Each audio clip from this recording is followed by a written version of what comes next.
I won't have my factual update this time. Hello, I'll make this very brief.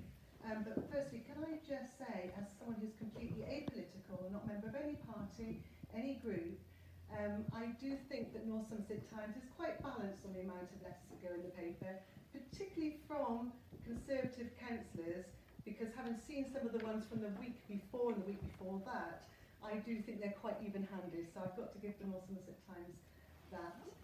And they'll often print letters that are inaccurate from those councillors as well.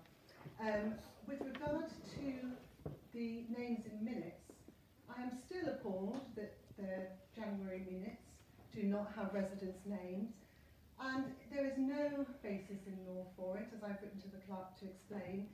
And having been told at the January meeting that it was the ICO that had given that information, the Information Commissioner's Office said, well, their exact words were, I don't know what your council's talking about, and they qualified it by saying that residents who give their names in a meeting do not have their data breached by those names going into the minutes.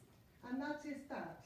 And so whatever training you've got and whoever's given you that training, I would suggest respectfully that they get retrained and actually get the information right. And it's very sad that the minutes were actually redacted our names from December, even though you don't actually have any actual facts in your possession.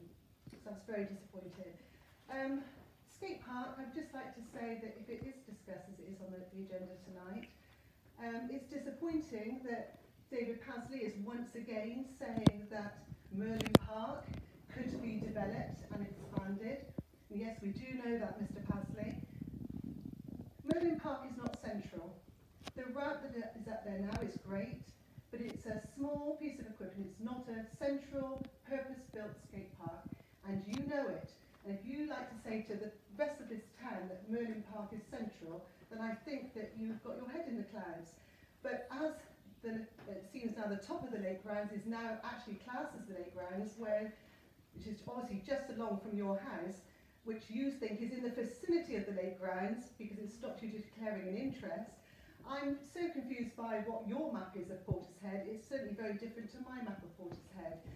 And to re-hark back to Slade Road, when this council has discussed Slade Road in quite full detail, to now be saying that you still feel that that is an ideal site and more suitable than the lake grounds, well, I'm sorry, I don't think that there is anybody in Portishead that would agree with you on that.